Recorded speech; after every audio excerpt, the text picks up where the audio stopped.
Hi hello, ഞങ്ങൾ ലുലു പോയപ്പോ കഴിച്ചത് എന്തൊക്കെയാണെന്ന് കണ്ടാലോ? എന്റെ നീ വാശി പിടിച്ച് മേടിച്ചൊരു സാധനം ഉണ്ടോ? ദാ ഈ കാണുന്ന പച്ചമാങ്ങ. ഇതെന്തോ മസാലയൊക്കെ ചേർത്തുള്ള ഒരു സ്പെഷ്യൽ മാങ്ങയായിരുന്നു കേട്ടോ. സംഭവം അടിപൊളിയായിരുന്നു. പിന്നെ മെയിൻ ആയിട്ട് കഴിക്കാൻ വാങ്ങിച്ചത് ആ ഒരു ചിക്കൻ ഐറ്റം ആണ് കേട്ടോ. അതിന്റെ ഒപ്പം കുബൂസും മയണൈസും ഉണ്ടോ ഞങ്ങൾ മേടിച്ചത്. മലബാർ സ്പൈസി ചിക്കൻ എന്നായിരുന്നു എന്റെ പേര്. സ്പൈസി മയണൈസ് ആയിരുന്നു കേട്ടോ, അടിപൊളിയായിരുന്നു കേട്ടോ. അത് ചെറിയ പുളി മധുരം ഒക്കെ ആയിട്ട് നല്ല സൂപ്പർ മയണൈസ് ആയിരുന്നു കേട്ടോ. അത് മാത്രം മതി കേട്ടോ കുബൂസ് കഴിക്കാനായിട്ട്. 350 അറൗണ്ട് ആയിരുന്നു കേട്ടോ ഈ ചിക്കന്റെ റേറ്റ് എന്ന് പറയുന്നത്. എന്തായാലും ഞങ്ങൾ 4 പേർക്ക് നന്നായിട്ട് കഴിക്കാനുള്ള ഒരു ഇതുണ്ടായിരുന്നേ. 2 കുബൂസും ആ ചിക്കനും മയണൈസും ഒക്കെ കൂട്ടി കഴിച്ചിട്ട് തന്നെ എന്റെ വേറെ ഏകദേശം ഫില്ലായിരുന്നു കേട്ടോ.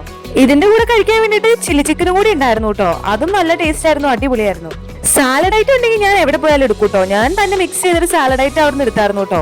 പാസ്ത, കുക്കുംബർ, കടല, ക്യാബേജ് അങ്ങനത്തെ കുറെ ഐറ്റംസ് ആയിരുന്നു കേട്ടോ അതിനകത്ത് ഉണ്ടായിരുന്നത്. പിന്നെ ഞാൻ ഈ ചോക്ലേറ്റ് ഫഡ്ജ് കേക്കും കൂടി വാങ്ങിച്ചു കേട്ടോ. ഇത് അടിപൊളിയായിരുന്നു, നല്ല സോഫ്റ്റ് ആയിരുന്നു, നല്ല ടേസ്റ്റ് ആയിരുന്നു കേട്ടോ. സത്യം പറഞ്ഞാൽ ലുലുന്ന് ഇങ്ങനെ ഒരു പേസ്ട്രി കേക്ക് വാങ്ങിച്ചിരിക്കുന്നത് ഭയങ്കര വേർത്താണ് കേട്ടോ. കാരണം കൊടുക്കുന്ന പൈസക്ക് നല്ല ക്വാണ്ടിറ്റിയിൽ നമുക്ക് ഇതുപോലെ കേക്ക് പീസ് കിട്ടും കേട്ടോ.